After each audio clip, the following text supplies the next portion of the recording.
Hello, small group leaders. I hope you're having an awesome day. I wanted to answer a question for you. I've been asked to answer this question. The question is, how do I grow my small group? Some of you want to get more people to come to your small group. Here's how. Here's number one way. Number one way is to create a culture of invitation. And so here's what I would do. I would bring an empty chair, have an empty chair there at my small group, and everybody just knew, and we would share it every week, that you need to always have an empty chair because it represents to everybody we have room in this group. That there's still people that can come to this group, that we need to be reaching out and inviting people to our small group. So whenever you have a small group, you can even begin praying every week for people who have not yet come to Jesus, or people who have not yet come to experience your small group. And so when you create this culture in your group that we should be inviting people, and it's okay to invite people to your small group, and it's not a closed system, then all of a sudden you'll start to see new people start to begin to show up. And you'll say, well, where do these new people come? Do they come from the church, or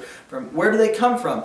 It comes from, and this is number two, it comes from your oikos world. Now you say, what's an oikos world? Your oikos is a Greek term that means your sphere of influence. And we all have sphere of influences. We all have likes and preferences and places that we go often and people that we see often. And these are all people and places that we have influence over, or that have influence on us. It's called our oikos.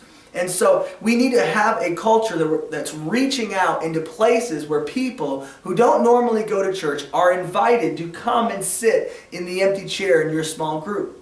It's letting people know that your friend who you work with, or the person that you work out with or go to school with, all these things, these people are invited to your group. In fact, it may be a better environment for them to be introduced to Jesus in your small group than ever in the church, because a lot of people are fearful about going and checking out church and seeing what church is about. There's so many connotations or negative things that they have heard that aren't even true.